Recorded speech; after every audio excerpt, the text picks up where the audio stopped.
Hey, does this sound okay? Perfect. Can you hear the music? No, I can't. There's no music? No.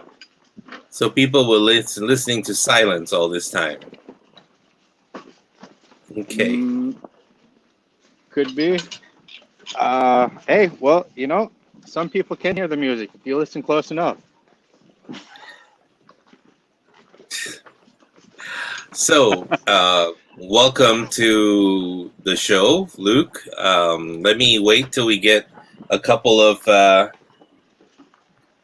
listeners, and I'll ask them the same question as well. Let me turn on the show here on the phone so you can read the questions that are always in Facebook, and it's not always here. Ellie, So let can you me open turn it this up up. over there? See if you can hear.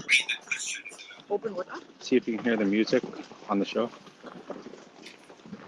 Hey, Mamji, if you're watching, can you tell me if you can hear the on the music show.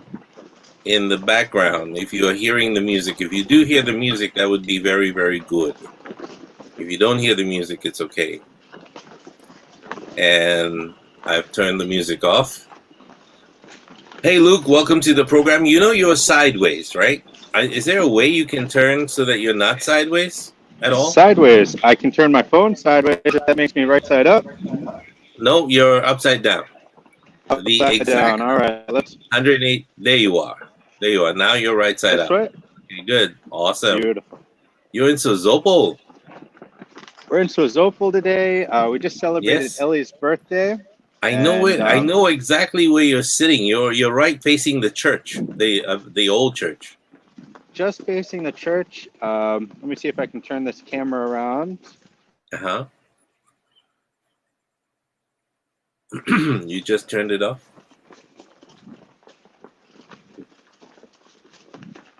Anyway, this is open on. Is it back on now? Yeah, you're back on. How about you just turn around There we physically? go. So we're not right near the church. Just past here is the monastery. We did some cliff jumping down there earlier. Absolutely amazing. Cliff jumping. And this view here is Okay.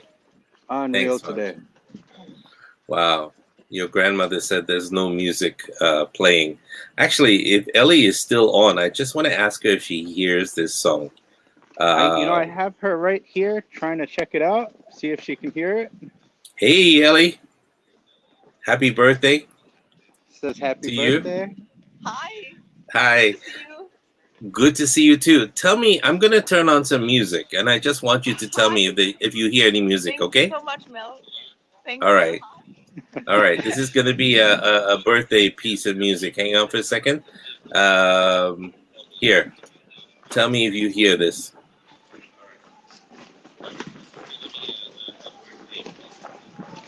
Nothing so far. Wait, there's a lag.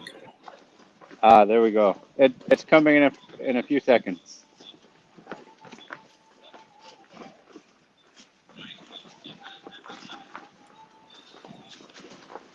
And it should be there. She should hear something. He's trying to play you a birthday song right now. No, not really, but thank you. Just testing the connections. I think I screwed up with the connections. No worries.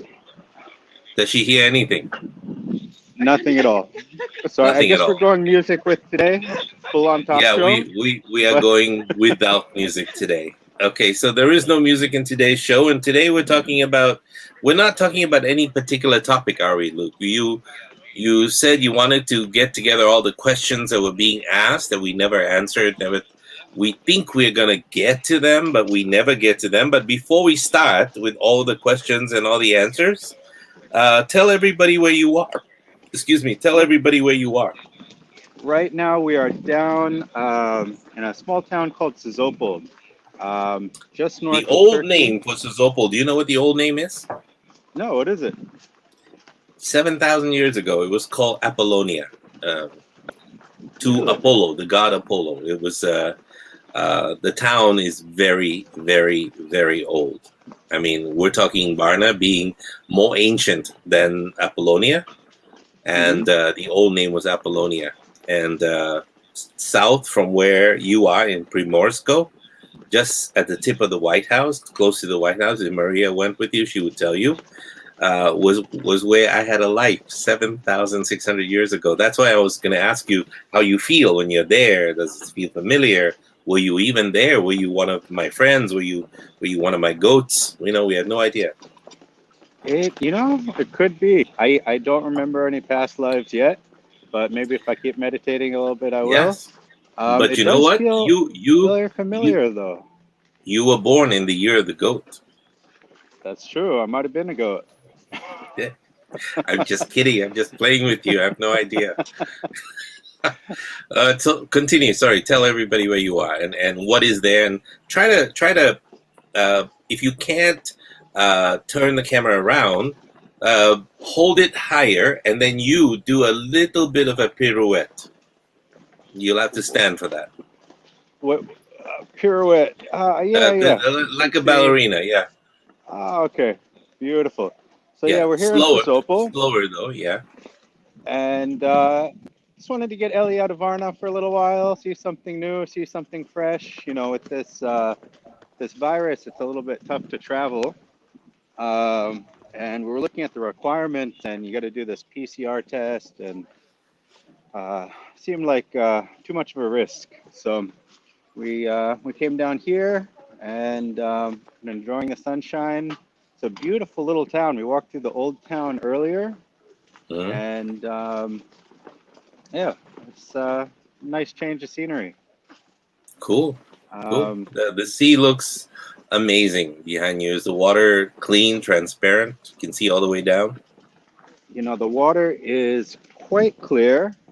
You can see down a little bit. There's some cliffs that you can jump off. Not clear enough. Ellie jumped off with her sunglasses earlier, unfortunately. So tried to swim down to find them, but just one of those other hiccups in the road. And okay. Yeah. Very cool. And Sozopol is a small little island, actually, connected by road to the mainland. Small little peninsula.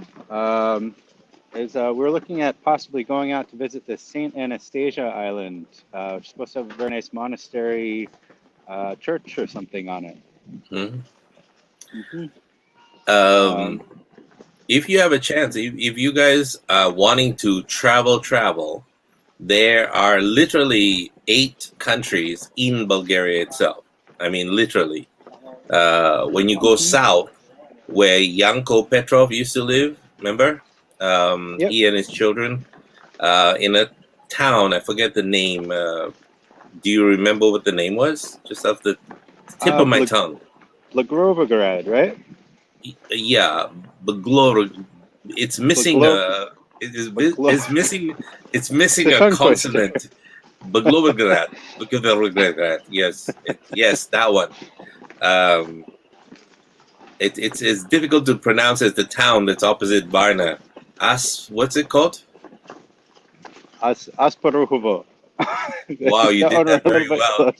that was very, very well done. Holy crap, this is happening for you. So if you go south where he is, and then further down west, that would be where the Spartans came from. That would be the area of Philip of Macedonia, and that would be the whole area of Bulgaria. So you'd be very close to where Alexander the Great was born. And if you go further south on that, you be where, what's her name, the prophet who was blind, who could see, Vanga. That's where Vanga lived and died, in the mountains. It's a very interesting thing. And then when you go closer to the border, the Turkish border, where some of the signs in Bulgaria are still in Turkish, and some of the towns have very Turkish names, the food becomes almost exactly Turkish. You'd be surprised, without being in Turkey. Wow, incredible. Go north towards Constanza, which is Romania, and that's a whole different weather altogether. Go to the mountains to the west, and you'll be surprised what you will see. Stranja Mountains, where all of these strange burial grounds of the Thracian Empire. They're all there, and the Princess Bastet, not what you want to say, but Bastet was buried there, the Egyptian princess. But Yeah.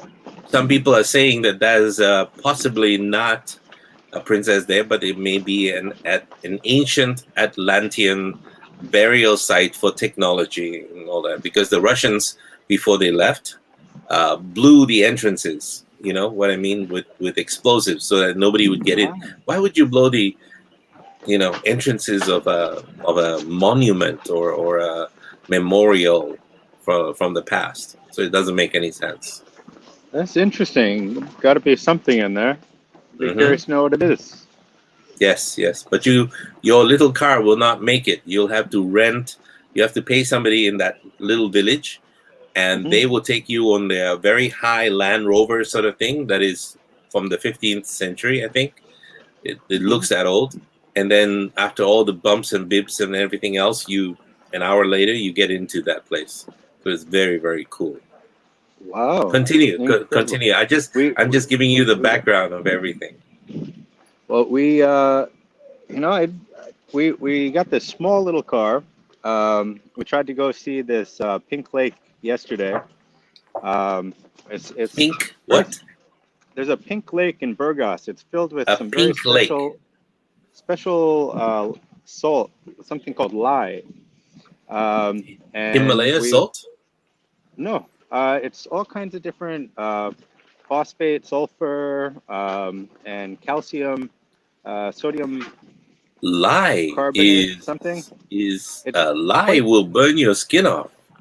Yeah, that's why you can't be in there for longer than 20 minutes. Otherwise, it does some intense damage. I mean, we were feeling it. Had to go wash off in the ocean.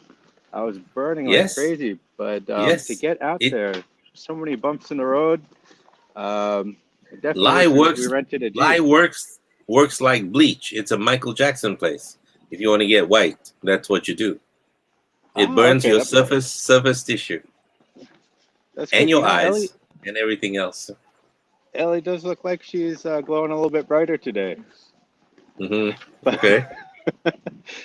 But anyway, we did have some questions saved up from several people Okay. over Yes. the last while, and they're all very obscure. Not obscure is the bad word, but very generic, broad. About the meaning of life. And When it comes to us, nothing describes us better than obscure, don't you think? that's true. Tell me about this podcast called Uncommon Sense. Oh, it's pretty obscure. It's in the middle of bumfuck nowhere.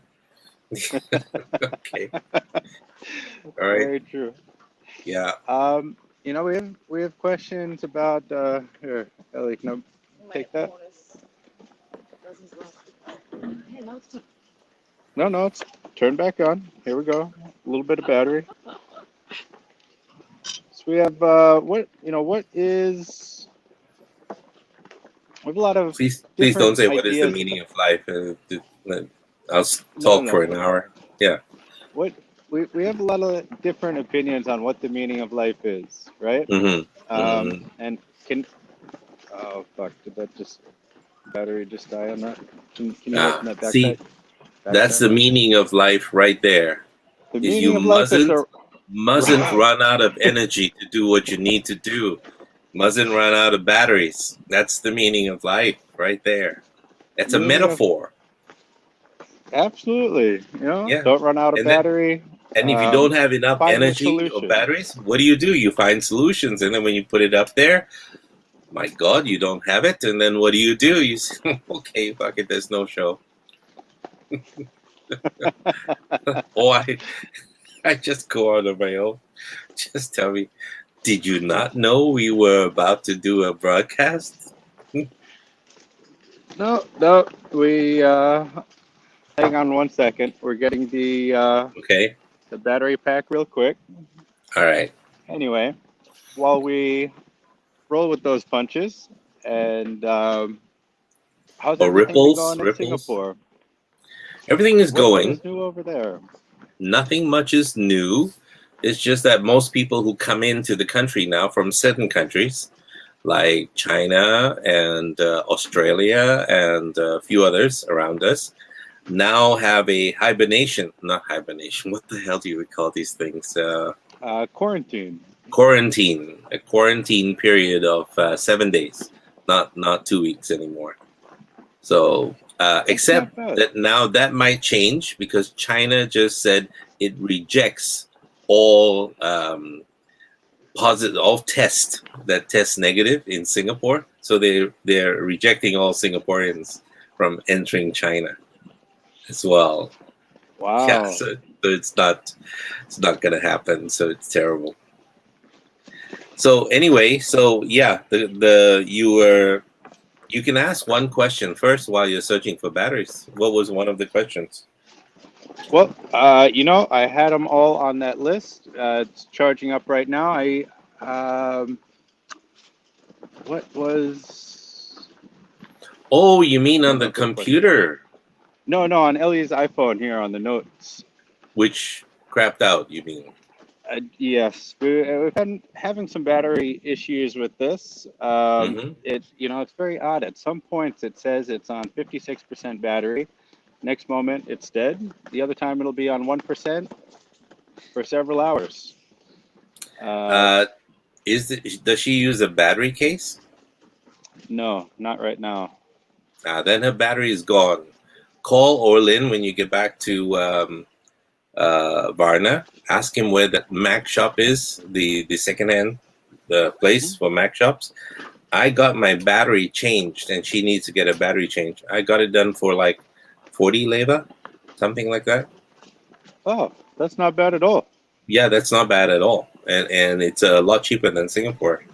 And so 40, 50, somewhere around there. I think that 50 is with the tip, but they do it right in front of you, and so you don't have to worry about them taking your holiday pictures out and putting it on the internet. All right, beautiful. Yeah. All right, cool. So, what do you remember of some of the questions that were asked? So, before we go to the questions, and she's still looking for it, why don't you tell me some of your impressions as you begin to travel now within Bulgaria? Because you can see new places all the time. What I do notice is everyone seems to be far more relaxed here than everywhere else in the world.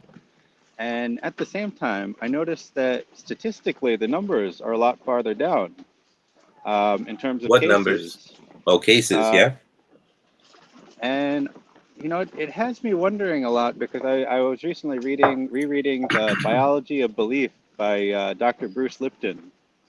How much effect we have on our physical body through our mental thoughts. And I mean, you already speak quite a bit in your seminars about the power of the mind and your subconscious mind.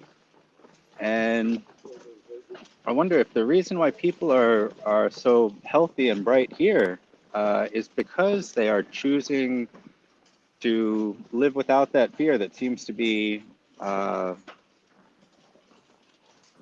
almost soaked up in a lot of these other hotspot countries for this COVID thing. You think that increased stress might have an effect on this virus? It Flare-ups. Possibly. Yeah, very much so. What do you think? I try not to think, but I think what do you think is already an answer right there. When you're blissfully unaware of what's happening around you, does that mean that you are stressless?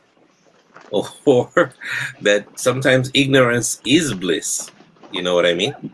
that That if could I be as don't know well. something, and so I'm not stressed about it. I don't know that 50,000 people are dying here, 70,000 people are dying here, and these things happened yesterday, and an earthquake destroyed so and so and so. There is no peace on earth, and black and white people are fighting, and da da da da da. If I'm not aware of that, wow! Every day I wake up, it's just sky and sun, and the people that love me, who talk to me, and I talk to them. There is no stress. And look at this flower. I can smell it. I can eat it at the same time. Da da da da da. So sometimes it's nice to have not so much in that area, and so the Yeah, stress is yeah, less. But when you yeah. start taking responsibility for a lot of things, or you're the president of a country, then you don't have such a luxury. You have to plan and think 6 years, 10 years, 50 years into the future for your country, and so on and so forth. If you're a king of a certain country that I cannot name because I will not be allowed back there, it's very nearby, I cannot say that, where, and you have all the money in the world and 50 or 20 women hold up somewhere in the Swiss Alps and so on and so forth. Yeah, well, that's a different story, but but then you have someone who is actually running the country. Well, he's got a headache. Or if somebody is in an easy relationship where, you don't have to think, where the hell is my woman right now? You know exactly where she is, what she's doing, and so on and so forth. And the love is amazing. Then you have no stress. But if you don't know where the hell, and what the hell, and all of that, then be prepared for a very rough ride. And it's going to be very interesting, or an interesting ride, whichever the case might be as well. Yeah. Does that help you with the I mean, all due respects to Bruce Lipton and Rupert Sheldrake about the morphogenetic field, but at the same time, remember it's summer. And remember what Fauci told us about summer as well, right? Because the ultraviolet beams from the sun. Is that a whole bunch of dogs I hear ruffling through something?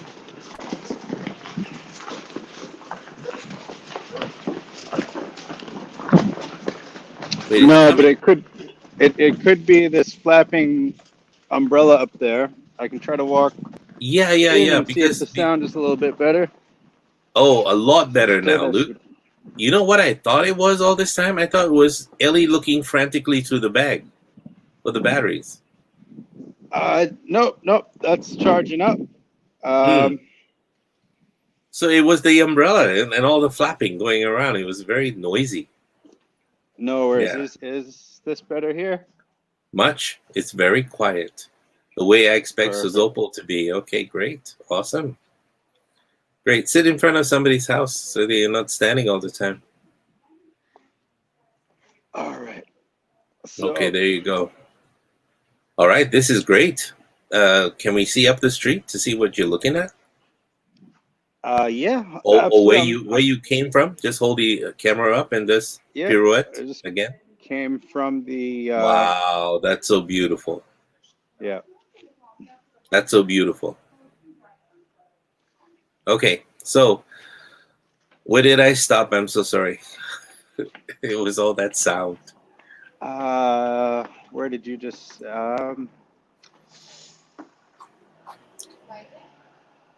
were just talking about the peace of mind, quiet mind. Yep. We didn't talk about peace of mind.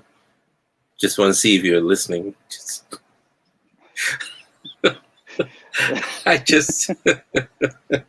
No.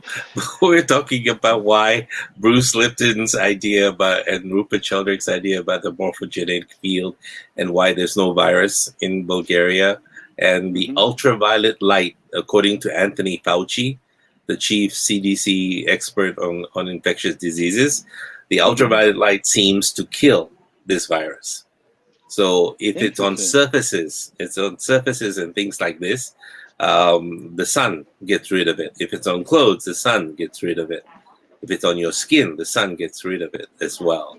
So it helps. But when we head into winter, that's when you see the virus make a second wave. So So- that's what happened with the Spanish flu. Throughout the summer, there was a respite, a time of rest, and everybody was swayed into letting go and all of that. Then when October came about, 10 times the number of people died.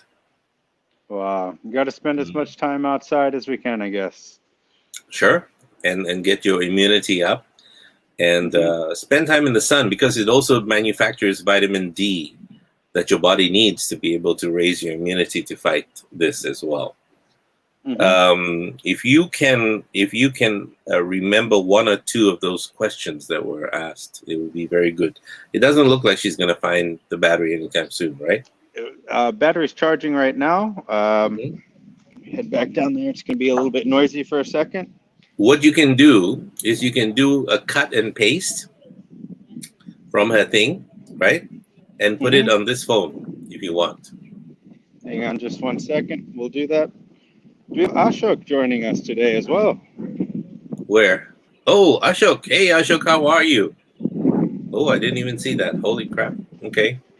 Oh, you know why? Because I'm on private chat here. Oh, let me go to the public chat. Okay, there you go. Your grandmother is watching. Say hello. She said no music. And Ashok said, hi, guys. Ashok says, good question, Luke Gill. And Dorina, welcome as well to the show.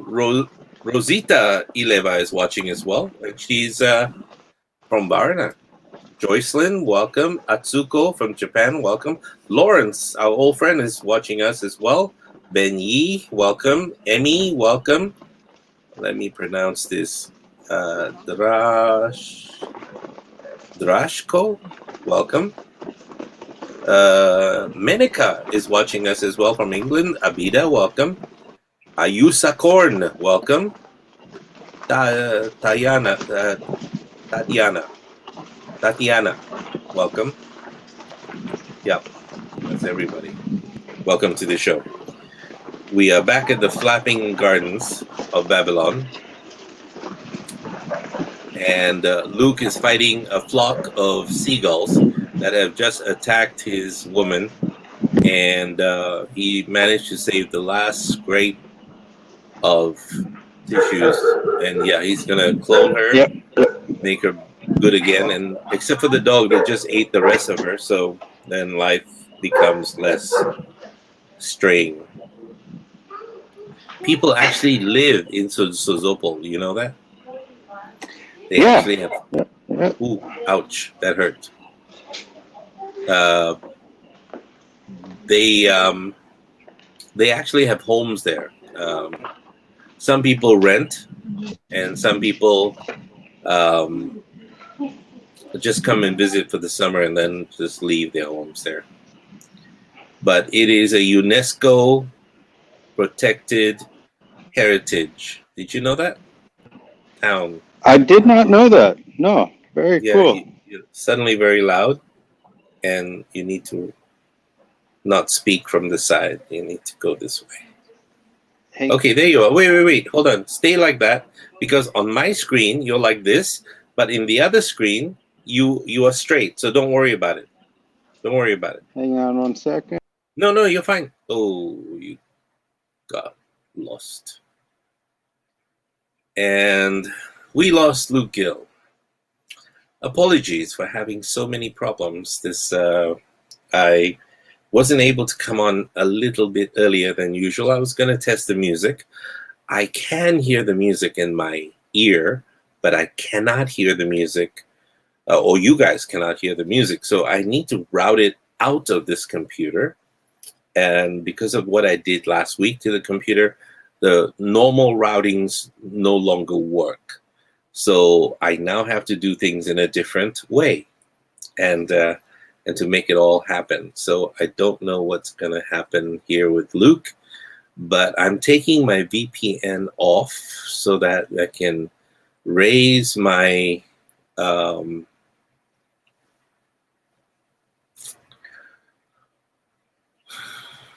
streaming speed from 200 to almost 900 gigabits per second.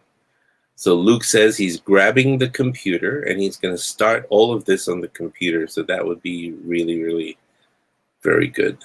And that was an answer to Ashok. Today we're just answering questions, so we didn't have a theme. Generally, we wanted to speak about the power of the mind, and we talk about how we are influences in the great sea of life. And if you threw, presumably, if you threw a large stone into the Black Sea, the ripples will reach out, and you can see the first few ripples. What you cannot see is when the ripples end. It's like everything in life, you see within the visible spectrum, from red all the way to violet, but you cannot see ultraviolet. And so, and you cannot see infrared. So there's a lot of activity at those levels here on Earth.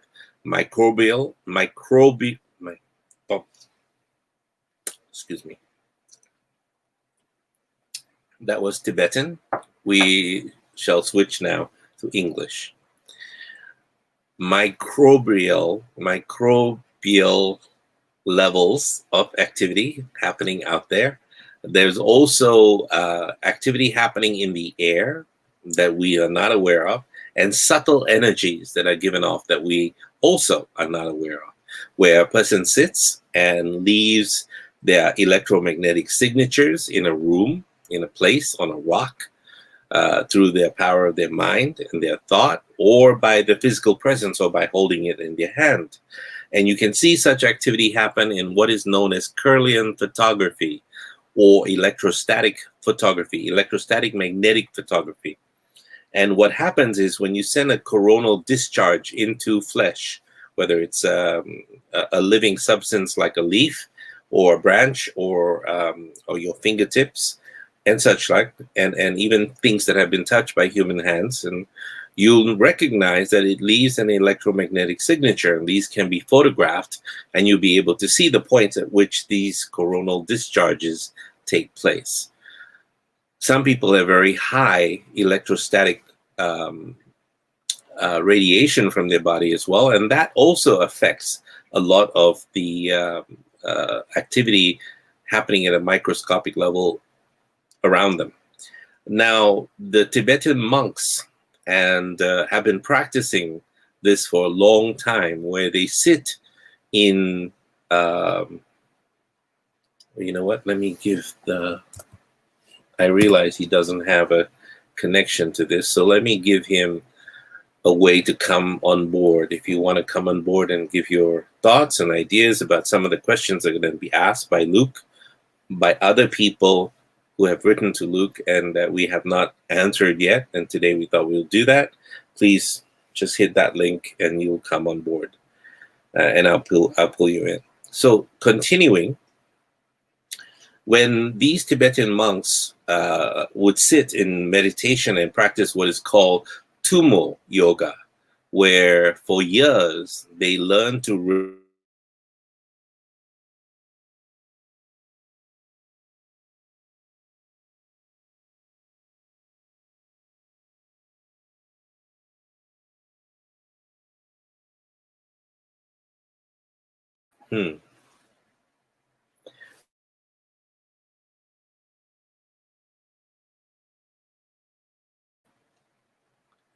We are offline. And why are we offline?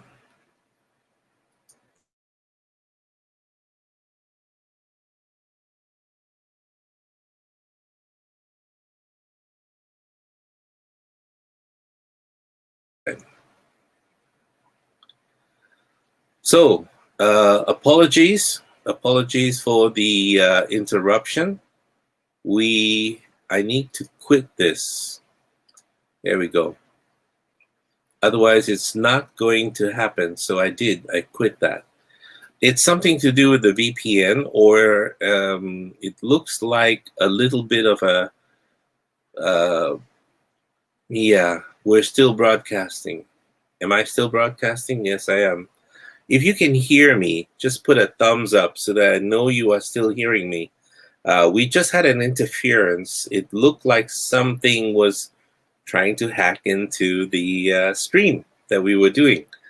And so for all the 6 people joining me right now, or 8 people here on the screen, if there is a little bit of if you can hear me clearly and you can see the video, please send a thumbs up or a heart shape or anything so that I know that you are listening. Oh, thumbs up. Okay, good.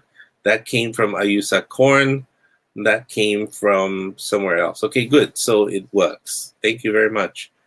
And what I was talking about was basically what these Tibetan monks do. While we're waiting for my son to come back on, these Tibetan monks would practice Tumu Yoga, and they would raise their body temperatures to 17 degrees above normal. And they would sit in the snow, and they would be able to challenge each other to see who could melt the most snow around them. And I thought that would have been very interesting, because to learn how they do this would always make, for great television and maybe even great mind control. Hey, Luke, waiting for you to come back. Sorry for the delay. We could not get the computer going, but we got a couple of the questions loaded up. We have a question from Alexandra, who's thinking about becoming a life coach. And she says that, that's always been a dream of hers. And she would, her passion is with helping people. But there's a piece of her that feels guilty because she feels as if she doesn't completely have everything figured out yet. Mm-hmm. And she's wondering, how does she overcome that guilt, and is that necessary in order to make a significant impact in other people's lives?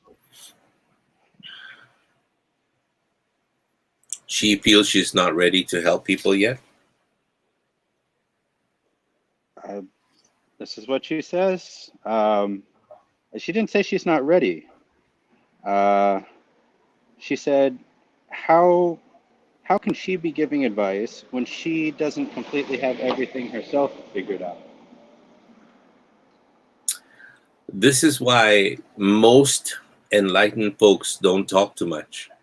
They kind of stay, they give broad answers, answers that allow you to ask. No opinions, not so many opinions. There are opinions just to get people talking, stoke a fire, and then leave the room. But they're not committed one way or the other, because everything ends up the same anyway. And since if you have an idea and a realization that most of life is predestined anyway, and that and if you don't believe that, well, you were predestined not to believe that, so it's okay. You know what I mean? It's just, if you understand the nature of life, the nature of this law of attraction, the nature of enlightenment, the nature of everything on this planet, you begin to realize that it is all nothing more than just a game, an illusion of sorts. And yes, the illusions are important, but important in that situation, important in that context, important in that group of people, and so on and so forth. When you get higher and higher and higher up, you begin to realize that, wait a minute, it's not really all important. You can play the game. And yes, it's okay. And yes, have a lot of fun, for God's sake. But, and you can be involved, and you can be seriously involved. But you have to have always foremost in your mind, if you want peace, if you want quietness, you want to not be stressed so much, recognize that it's all a game, even to the point of death. It's all something you chose, and something you will come back for again and repeat as often as is needed. Again, you are the one that makes the choice. But then you realize that, then you begin to realize, okay, listen, hi, if anyone's listening, what's the point of the game? I don't want to continue. Or you might say, wow, that's what I'm looking for. And so from your peace of mind, from your knowledge, from everything you learn, and you don't have to read books, because books will more or less confuse you. They're a good start. But after that, you tap into, and again, I'm cautious here, because everybody can say, asked me to teach how to do that, and I'm going to waste my time teaching people how to do this, but they haven't learned the basic things before they do this, and that is to tap into what is known as Akasha. And Akasha is not a storehouse, a library of knowledge. Yes, it is, but it's not. It's an energy state. It's a form of beingness. It's a level of consciousness where you realize and you utilize the fact that everything is connected, that you have all the knowledge in the world in the one molecule of your atomic structure, one molecule of your cell in your body. You know everything about everything. You don't know how you know. You just know. It just comes. Is this the same as the Akashic records? Yes, but there's a problem with that. I mean, Maria will tell you that the keeper of the one of the keepers of the Akashic records lives in Varna. He's a tall guy. Yeah, I you remember might meeting him. I you remember might staring meet into him. the sun with him. Yeah. He eats the sun as well. Yes, many things. And check the mental states of the people you're with. If they're cool, calm, collected, they're trying to get by doing what they're doing, that's fine. That's okay. Everybody has visions of grandeur, and everybody thinks that they are the, reincarnation of this, that, the other thing. And in fact, by the way, the center of the universe, Shiva, it lives near the what's that supermarket called where you buy the best meat? The German one. Lidl? Kaufland. No, there's Kaufland, and then there's Lidl. near Yeah. Little. Mm-hmm. Damn, I'm away for 4 months. I've forgotten where everything is. She lives there, and she's taking accounting lessons in night school. Wow. But yeah, you have to separate the people who are suffering from illusions of grandeur and the people who are not quite don't know what to do with some of the abilities they have. They have no clue. Or the people who are, it's hard to walk between two worlds. Very, very tough. You're going to be hurting a lot of people by not doing what they want you to do. Yeah. Yeah, Absolutely. but it's not you hurting people, but you have to be aware. We also have another question here from Sarah. Who do you most admire in this world, and why? At different stages in life, Luke, I've admired different people. I started off everything with admiring a guy. I was 12 years old, and I picked up some books. I was just attracted to them in the library. And I'm what you call, I suffer from a disease called bibliophilia, which means an insane love of books. You know, I walk into a bookstore, I cannot leave empty-handed. I come out with a bag full of books and stuff. And so not to own them, but to read them as well. And so the first books that made me think about the mystical and the things we cannot see with our naked eye was from T. Lobsang Rampa. Mm-hmm. Rampa. Yeah, Tuesday, Lobsang Rampa. That's what the T stood for. He talked about the third eye. He talked about occupying a body in an Englishman's body, but he was a lama from God knows where and God knows what and da-da-da-da-da. And I don't remember, but he maybe about 13 odd books. I had all of them. I lent one or two to friends, and I never saw them again, and I don't know who those friends are now. But some of the books are out of print.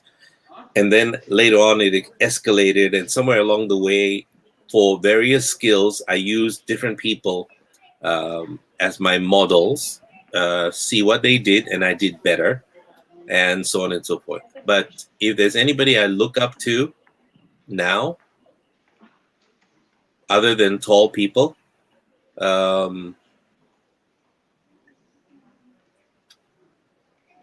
You know, I was always fascinated with the oratorical skills of Robert Kennedy. John F. Kennedy. Hmm. If you study the man, you'll see that he had a great sense of humor, and and this numbers are growing. I love people with a great sense of humor. Great sense of humor. They make me laugh. Who laugh at my jokes, I laugh with them. We're not that serious about life, but we're also serious about life at the same time. We are talking dead on edge about what's important, what should be done, what hasn't been done. Da da da. By the end of it, we can crack a joke about it, and we're still okay. So those kind of folks make me feel better. So if you ask who is my teacher, I don't think I had one. I just picked them up as I needed them. Or nowadays, and I think you are experiencing it with all the meditations I'm giving you, and the one I finally finished, which would be this week, next week, after I finish Bernard's work. Will throw you into a state where if you need a particular skill, you just go to bed, listen to it, have a clear idea of what skill you want, and boom, by morning you have it. Yeah. Well, I've certainly noticed a lot of synchronicities happening lately. I'll be talking with Ellie about one thing, and next thing you know, someone pops up and conversation starts, and it's exactly what you need to hear, exactly the connection you need in the moment. Yeah. It's been really interesting. But the synchronicities are just like they're not the thing to go for. They are the symptoms. They are symptomatic. They are like the flowers along the path that make you realize that you are, imagine you're Hansel and Gretel, lost in the woods, and they're the little pebbles you left along the way. Those are what synchronicities are. They suddenly show up. But you got to be very careful about what synchronicities mean what, because like Hansel and Gretel, they lost their way because they left breadcrumbs, which was not a very bright idea. Some things are not meant to stay. Synchronicity, some things are meant for that time, for that moment. Same with everybody who comes into our lives. Some people are meant to be there until the end. Some people are meant to be there a year, 2, 3, 4, a season. Yeah. Absolutely. What we have to learn to do is let go. Once I find out the truth, Luke, I have to let it go because it changed. It changed the day after. It changes. So no one has the truth.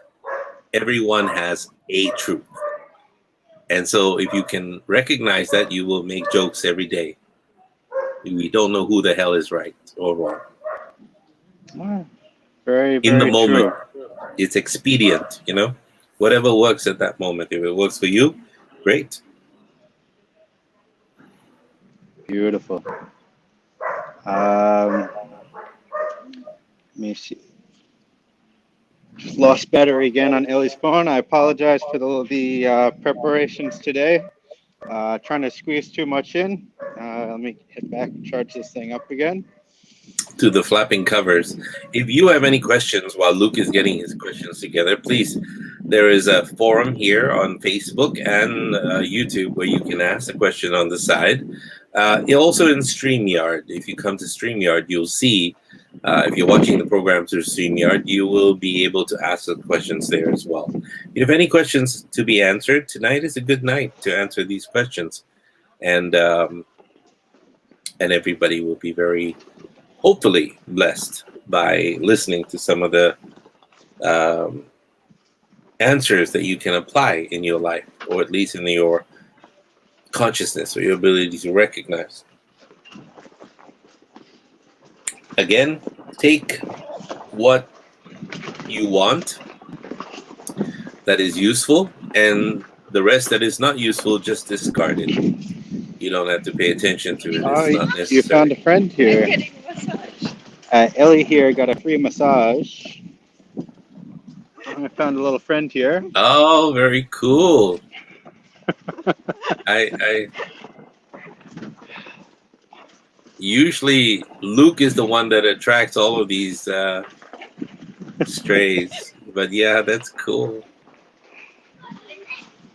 How nice. Anyway, we'll let that keep charging up a little bit. Yeah. If you have a chance Yeah. today or tomorrow, today is too late already, I think. But tomorrow you go to Primorsko. You have to go through the built-up condos that are all empty. By the way, nobody's there, and go all the way to the end to the beach. Go left, and it will take you into the park. That is a Thracian park. Go into the woods, take a look at all of that if you want to. But just before you go into the part that goes into the Thracian forest, or the Thracian relics and all that, you have to turn right into the forest, and it's a path. It's a dim path, but I don't know what kind of car you does, so you'll have to. Yeah, Maria's car. Do you remember Maria's car? It's something very similar to Maria's car. We have a small little Yes. Ford Fiesta. Keeps us low to the ground. If you can can't have too imagine many bumps. these little paths, and I was just using my mind because I went into that state, okay, and everybody was thinking, "Oh my God, Mel, are you okay?" Because you're leading us. Where are you taking us? Everybody's saying 3 cars full of people driving. Ne znam. Yeah, ismini abi. Wow, that's brilliant. Luke just said, "I don't know. I'm so sorry." Anyway, in Bulgarian, and so the branches were scraping at a car on the side. So I don't know if you have that kind of cover on the car, but you. So shoot, next question. Next question, we are charging up the phone for. Do we have any questions from our fans here? I'm still on Yes. my phone, so I can't see the chat. Yes, Ashok asked, does unconditional love exist? Well, under certain conditions, yes. Just try to be funny. Unconditional love. It's very funny. I was talking about that with my parents today. Some people who blame us for not having unconditional love towards them because you only love the people who love you. You don't love the people who don't love. What the hell are you talking about? And it's kind of sad that that kind of thinking even exists. On this planet, human nature is to move away from anything that's painful and uncomfortable towards things that are more pleasurable and comfortable. And if a person makes you feel pleasurable and comfortable, you want to spend more time with them. Yes, it's not called unconditional love. Obviously, you feel good. That's why you're there. Now, unconditional love means to love with 0 conditions. In my classes, I've asked people to raise their hands. How many couples here have unconditional love for your partner? And so one man will raise his hand and say, I have unconditional love for her. Oh, wonderful. Could I take her out for dinner tonight? And then he started singing that song. So I said, okay, so there are some conditions or some expectations. Conditions, expectations, illusions, criteria, all of these are part of that whole conditional system. And we are conditional beings. We're conditioned to meditate. If we are conditioning ourselves to meditate, we are conditioned towards misery. We're conditioned towards other things. But so you have all these motivational hoo-has like yours truly, who come into your life to teach you how to be happy. How to be happy. I have to teach you this because I have to teach you how to be conditioned so that you become happy and look for the happy things. And if you point out only the negatives and you live in a world that's drama filled with pain and and you seem to attract a lot more, well, how about you see it from a different point of view? And the different point of view is generated by an unconditionally loving mind.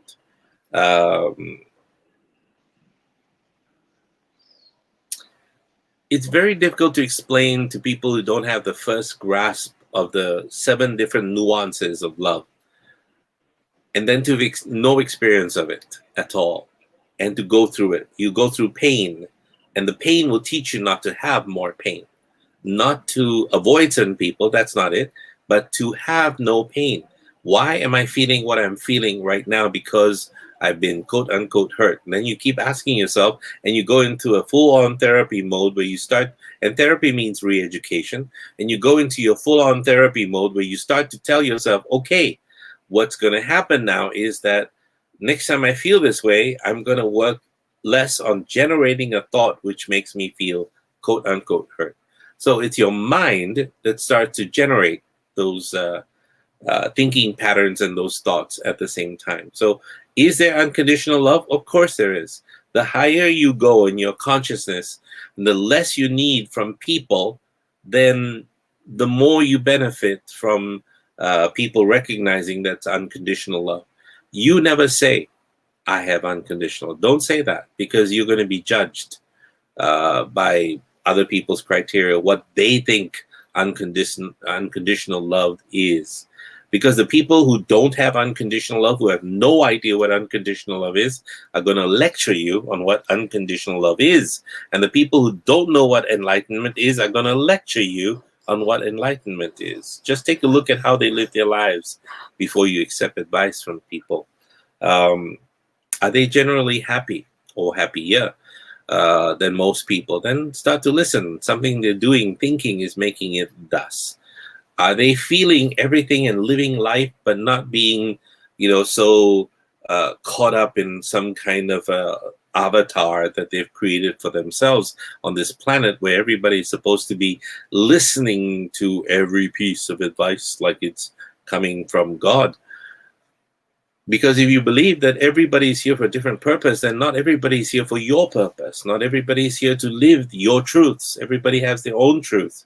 And it's uncomfortable as hell, but there is, again, I have to repeat, there is no such thing as the truth. There is just a truth. And if there are 6 billion people in the world, or 7 now, billion people in the world, then there are 7 billion truths to be looked at. And everybody has a different way of seeing it. So what we can do as psychologists, psychotherapists, meditators, counselors, motivational hoo-has, what we can do is help you recognize patterns of behavior, patterns of thinking, patterns of emotions, patterns of speech, patterns of what you manifest in your life. These patterns have a series or a way in which to repeat themselves. And they repeat themselves because it's the same mind that generates these patterns. You don't like a certain thing, don't like the way your life is, change it. Really, it sounds simple, but it is simple. It's hard to execute. Simple to say, simple to chart, simple, but not simple to do. It's very difficult. And you have to work at it, and you must seriously want to work at it. You must seriously want and desire that thing that you want, you ask for. I don't want to repeat the same patterns in my life because it brings me loneliness, and every man or woman leaves me, and and you hear the pattern. There's a pattern. What do you do? What do you say that generates that kind of response? What do you do? What do you say? What do you feel every night that generates that kind of response? What do you do? What do you feel? What do you say to yourself every night that makes the whole day sound exactly the same? So, don't like it. Find a way to change it. Like Luke did. Didn't like the way this was going, so he just disappeared. But he'll come back on again. Luke, if you're listening to this broadcast, we end in a short while. Half an hour, I think we have. And then we go from here. So while we wait for him, we talked about the Black Sea. The reason it's called the Black Sea is because many, many years ago, thousands of years ago, it got its name, Cherno. Cherno means black. More means sea. And believe it or not, it's from the Sanskrit, that languaging pattern. Most Bulgarian language is from Sanskrit, and same with, and then they switched to Cyrillic. But I have to tell you, the transition took place some time ago. But before that, everybody was speaking common Thracian slang. One of these days, when we have more time, we'll discuss that, and there'll be a copy of my book on that as well, that I'll be writing and finishing this year. If I change certain patterns, we will get the Thracian Empire out, and so people will have it. It's in a story form because a lot of things I cannot prove. It's just that the research that I'm doing points us in that direction. I cannot say absolutely that it is. Like, say, for instance, thousands of years ago, maybe as little as 70,000 years ago, or slightly more, the Black Sea was fresh water. It was not salt water. And when the Bosphorus Straits opened up because of some earthquake activity or tectonic shift, the entire Mediterranean started flooding in. And at the point in which the Mediterranean started flooding in and filling the Black Sea, there were a lot of villages in the path of the water. And one of them is still squarely in the path of where all the water would come.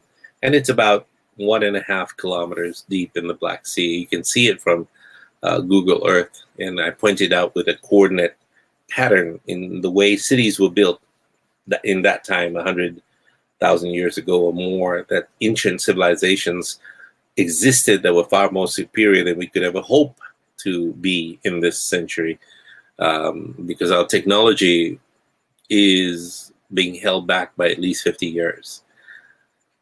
Who owns the technology? Well, that's another conspiracy thing and big discussions, but there's a department in the United States called, in the government, it's called the Defense Advanced Research Projects Administration, and they are working on technologies that will boggle your imagination.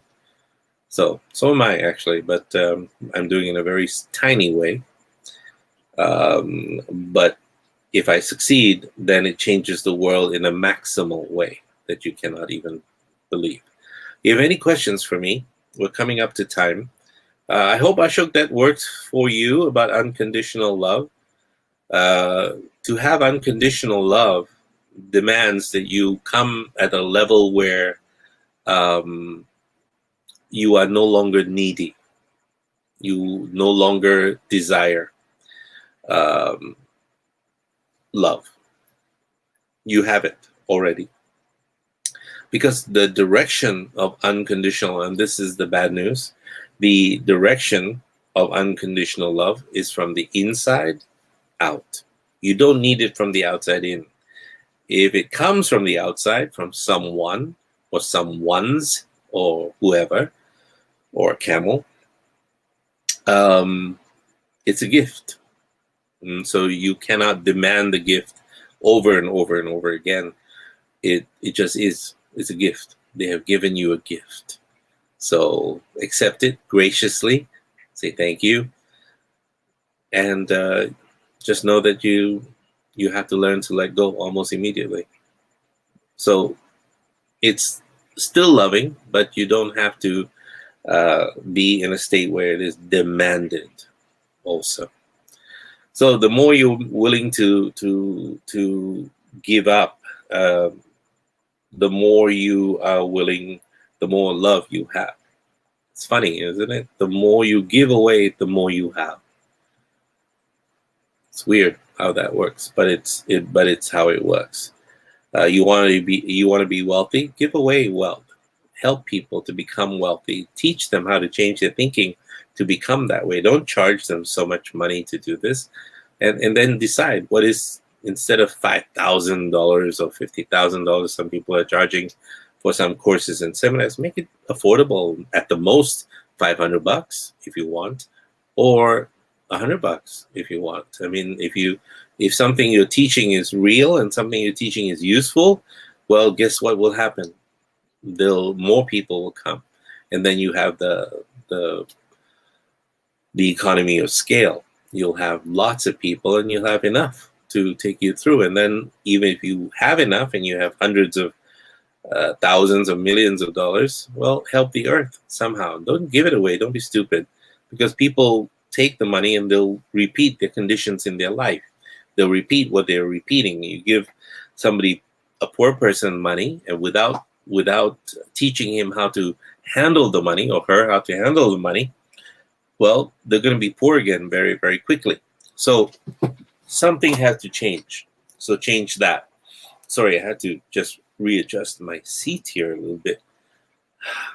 I've been at the seat all day, so my back kind of hurts. After a while, it becomes crazy. I have to move. But I cannot. I usually turn on this foot massager that's underneath the table, and I couldn't do that because what's facing me behind here, I had insulated this entire place to create a studio, and it's relatively soundproof. So I played a lot of things here, and I'm doing a lot of recordings, and they're coming out slowly, bit by bit. But my massager is on the ground, and it sets off a vibration, a very heavy vibration, and the vibration goes through the floor to the neighbors, and the neighbor's daughter is studying for an exam. So he's not a nice guy. He just took money from me the last time, and I haven't talked to him in 2 years, maybe, because he's selling this stuff out of his basement, and secondhand stuff. And he sold me a television set, and I was an idiot to trust him anyway. $900, $950. Within a month, it was gone. It just crapped out, and he wouldn't acknowledge it or change it or something, or even refund. So what can you do when you trust people, right? Smile, look at him and say, oh. And anybody that approaches, I always say, be careful, tell him the story. Same with everything else. Just find a cheerful spot and laugh. But anyway, I turned off that massager so the daughter can study. What can I say? I want her to succeed. She is not him. Okay, if I don't get Luke now in the next little while, and he doesn't come on because his phone is not working, then I would assume that there are no more questions coming, or at least the questions have, there seemed like there was a lot of questions. So if you have any more questions for me, I was going to take this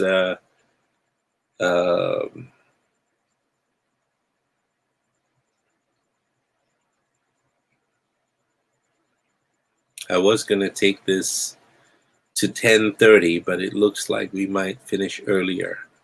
Unless, of course, my friend Ashok wants to come on and add his wisdom to the stream, or my friend Lawrence would like to come on and add his wisdom to the stream, then we can do this.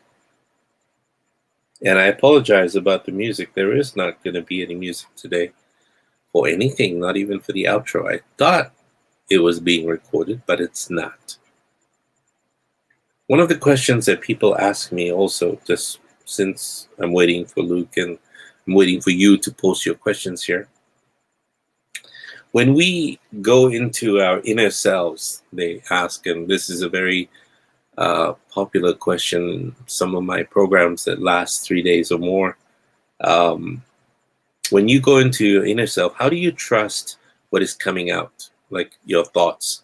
And I told them basically that most practitioners of spiritual arts, of remote viewing, of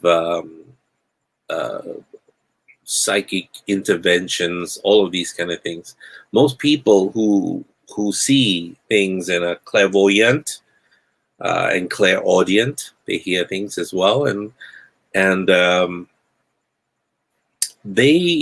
this is the biggest thing that they have to pay attention to, that to discern what is their own prejudices and biases coming out, and what is a message that's coming from the universe or from someone else.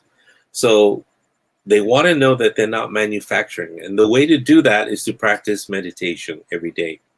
The kind of meditation that's not guided, but the kind of meditation that throws you into a state of nothingness. In other words, you are not a meditator at that point. You don't know. And you are not going into a particular direction. You're not going to have any thought. And so you need to minimize the thinking. And that takes a little bit of work and practice, because it's our habit to start streaming thoughts. One thing leads to another, leads to another, leads to another, leads to another, past, present, future, da da da da da. If this, then not this, and so on and so forth. Logical reasoning, and all of that has got to come to an end. A certain different kind of thinking comes up. And that thinking is something you recognize, because you start to realize when you hear something, it goes, okay, that wasn't me. Out of the blue, I'm not even thinking of it. And it could be your unconscious mind speaking to you and warning you and telling you. And sometimes it speaks so loud that it saves you from various situations. I remember I was about to cross the road in Varna one time. The road had always been, while I was there for 3 years, the road had always been in unidirectional road, one way. And they changed it on the weekend to a two-way street. That was causing a lot of confusion as well. And I remember I didn't even look. I was looking one way to cross the road to get to the coffee shop from my home. And I was looking that way, and I was looking that way, and the cars were not coming, and everything was clear. And I was about to cross the road. I almost stepped down from the pavement to the road, and then I heard somebody call my name, Mel. And I turned around, and the minute I turned around to look at that guy, or someone who was not there, a bus came really fast. It was in a hurry, and just missed me by about inches, like that much. Just literally, I could feel the bus go by, and I don't know how I avoided the rear view mirrors. It must have gone over my head, but everything was just literally brushing in front of me. And I stopped breathing for a second, and I looked around. There was, of course, nobody there. And so it's your unconscious mind warning you about different situations. The same way the red flags go up if you listen to somebody speak, and then you realize, wait, this guy is whatever, or that girl is such and such. And the feelings of trust begin to disappear. It's the same. I hope that helps. Do we create our reality, or something like fate is creating it for us? Okay, you see, the problem now, Ashok, okay, let's talk spiritual reality. Let's not play around right now, because this is a question that's going to nag you until the day you breathe and realize that wherever you stray to, wherever you re-enter the moment and exit the moment, are your feelings of recovery from reality. Everywhere around us, we have a center, and it's in that center that we are constantly returning all the time. So when you realize that, you begin to realize that there is no the truth, there is a truth, but there is no the reality, there's just a reality. Then you begin to realize that the destiny you want, the outcome that you desire, is something you can achieve consciously, or something you can achieve unconsciously. So here's the power of your mind. The conscious repercussions is that you have to train, you have to be directed. If you read the Meta Secret, there's a lot of conscious training, consciously training you to focus using the law of attraction. And I show you how to work it, how to do it, literally from a psychology perspective. Step 1, step 2, step 3, step 4, step 5, and Jay Abraham put step 6 in there to monitor your progress until you get there. You cannot fail. Unconsciously, you can set up primers. What are primers? Primers are these markers along the way, and they are sort of like pre-markers. In other words, simple questions like, I want this. whatever this is, man, woman, child, man, woman, camel, carrot, whatever is the thing you want. Money, house. What else do people want? Car. What else do people want? Harem. I don't know. Whatever. You have that goal.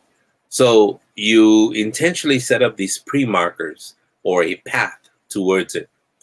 So I want da da da da da. I want da da da. What are the pre-markers? The pre-markers are simple questions. And the question is, how would you feel when you have them? Because that's important. Because if you can generate that feeling now, then you fool your unconscious mind into thinking that, wait a minute, I need to act and feel as if I feel this way, so I must act as if I'm this way, and my circumstances don't show that this is the reality, so I better switch something, change something, create an unconscious subliminal net of connections that will lead me to that reality. So spider web of destiny starts to change into the direction that you need. Now, this is at the level you can perceive and see and do with this three-dimensional brain of yours that is not by any means the most superior brain on the planet, on the universe, that there are more intelligent beings that you could ever hope to be, whose intellectual prowess, I think our genius level goes to about 90 plus. Einstein was about 120 or 140. Marilyn Vos Savant is off the scale. She's a woman that lives on the planet who thinks in a completely different way. There are creatures, there are beings on this planet that whose IQ is 10 times ours. So you cannot even imagine that. So regardless, let's, at this point, imagine that reality that you want. And so you desire. So you start to unconsciously put out feelings. How would you recognize when you receive it? What would you see? What would you hear? What would you smell? What would you taste? Your physical, sensorial embrace of that end result will put you unconsciously in a position where you are driven towards it unconsciously. You know, let me explain. You have people, oh, I have an actual one here. You see, this is a pendulum. There are people, it's a real pendulum. It's a real, the psychic thing. I don't know if you can see it. Yes, you can see it. It's and people do this, you know, they have the yes and the no on a piece of paper. And if it's a yes, it goes this way. If it's a no, it goes that way. If it's a maybe, it goes in a circle. If you're not a virgin, it goes, I have no idea. But you see, the point is, when they have these pendulums, and they use these pendulums, those who are more talented at it, this is related to dowsing rods as well, people who find water. So when you use the pendulum, and it tells you that your unconscious mind knows all the answers already, it really does. And so, is this the direction to take? And somehow, what happens is you are setting up micro muscular movements. I mean, these are minuscule movements. You have no idea what you're doing when you don't rest your elbow on anything, and it just moves it, but you have no idea you're doing it. And so it moves it in the direction because it already knows and sends signals to you to create those minuscule little movements that allow things to for you to be able to answer these questions. So in the same way, if you start to ask yourself these questions, almost like coaching questions, about what you feel, how you need to do, what is different now, what's stopping you before, and so on and so forth, then you begin to realize that you're almost your own therapist, and you lead you to the direction that you want to go. It's not like sitting down and wishing for something, but when you start to play over and over and over in your mind, you create a mental muscle of opportunity. Just like basketball players were asked, and this was an experiment done 30 years ago in Canada, actually, in one of the universities. They had three groups of basketball players: Group A, Group B, Group C. Group A was asked to practice every day in the court for 30 minutes for 30 days, throwing balls into the hoop. So one by one, everyone practiced for 30 minutes a day for 30 days. And then Group B was asked to sit at a desk and not physically throw the basketball into the hoop, but to mentally throw the basketball into the hoop. Mentally imagine yourself throwing the ball into the hoop correctly every time. And then control group C was asked to do nothing. Don't practice, don't do basketball, don't think about basketball, think about something else. Well, guess what? Group C, the control group, had their performance reduced by a significant factor of at least 30%, if I remember the statistics accurately. And the group that improved by a factor of 25% were the ones that practiced physically and threw the balls in the hoop. Now, here's the surprising thing. The group that was not physically practicing, but were mentally practicing to throw the balls in the hoop, advanced just as well, 25%, as the group that physically practiced. So mentally, you play over and over again your successes. Mentally, you play over and over again the direction that you will receive this thing, that you will head towards this thing, that you deserve this thing, and so on and so forth. And eventually it becomes your reality because you're headed in that direction. And everybody you interact with is going to know and feel, because you live as if you already have it. And this is not just new from The Secret or my book and movie, The Meta Secret. This is from the time of Christ, the time of Buddha. I mean, he said, when you want something, in the Bible, it says right there, if you want something, imagine you already have it, and it will be yours. Knock, and the door shall be open. Ask, and you shall receive. Oh my God, is that how it works? Yes, that's how it works. But you need to be involved. You need to be consciously aware that this is where you're headed, and don't ever let go. Persist until you have it. Persist until you have it. And that's the only way to success, guys. That's the only way to get out of changing your old patterns and getting into new patterns of happiness, new patterns of behavior. That was Tibetan, for those of you who understood mumble Tibetan. For those of you who want to live a shining life, full of happiness, joy, start now. Imagine that life is yours. Imagine what you must do. Imagine that you not only change your speech, but how you feel about it. Einstein gave us some wonderful memes. No, you don't call them memes. Proverbs, and you don't call them proverbs. What the hell do you call them? Motivational sayings,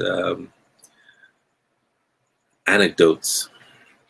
He said you can see the whole world as if everything is a miracle, or you can see the whole world as if nothing is a miracle.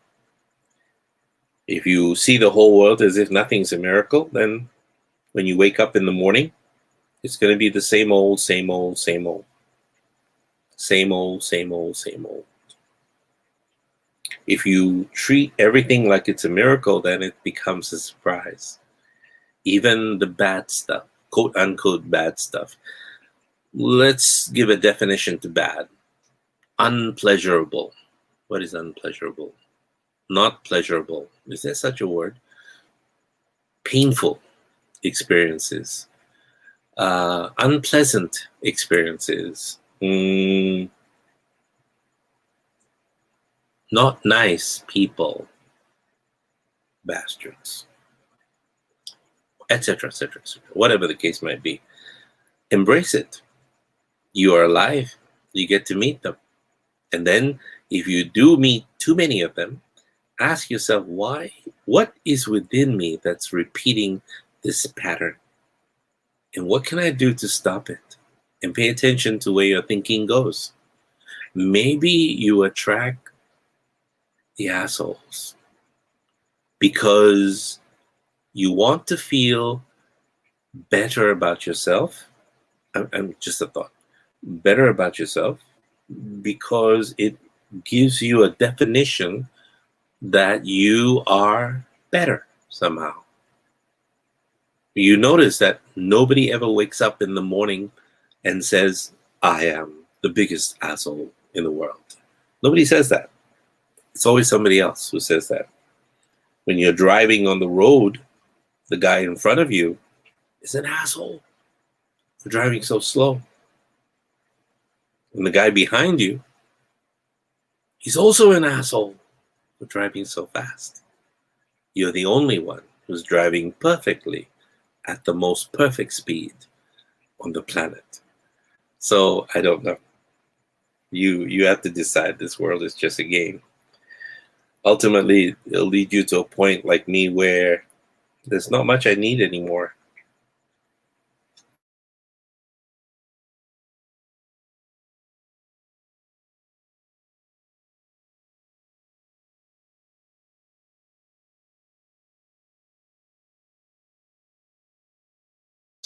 Here, I don't know what is happening, but my internet is being affected now by something, and I don't know what it is. But anyway, I'm gonna call it quits. Is it inhuman not to miss someone who you love very much? Is it inhuman not to miss someone? Wow, it's a very complicated question.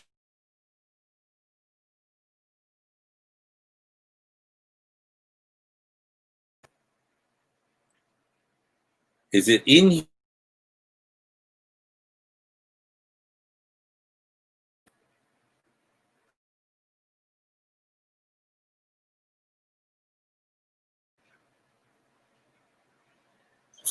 Well, it looks like I'm going to have to say goodbye after all.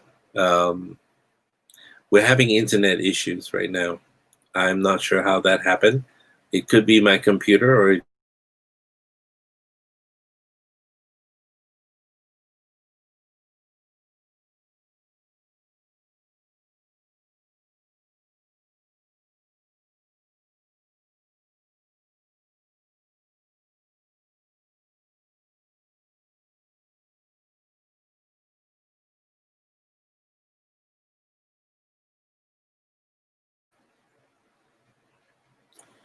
all right. I apologize for the problems that we're having right now with the internet issues. So I will end this program right now, and I'll answer your question next time, Ashok, when we have more time.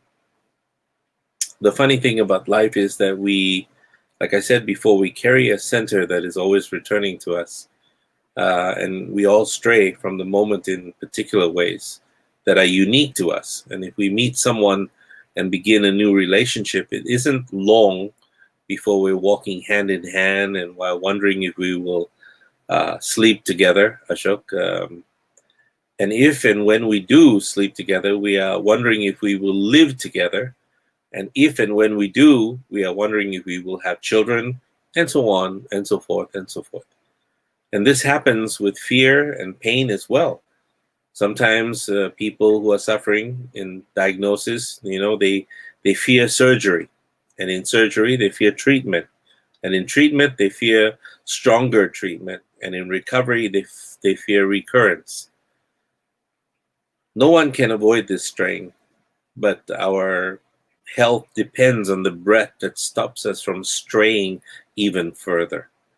So no matter how far we've gone, Ashok, it is the practice of returning to whatever moment we're living in that restores us. And because only when we are fully living in the moment or each moment that we can draw strength from the oneness that we feel with all things, not just the ones that you love. So I hope that answers your question. Good night, everyone. Thank you for listening to this program, Uncommon Sense. You're listening to the voice of Dr. Mel Gill. And we will begin broadcasting again next Wednesday from 9 p.m. Singapore time, 9 a.m. New York time, and 4 p.m. Varna time. I was going to say Chicago. Mind, not there. Good night, everybody.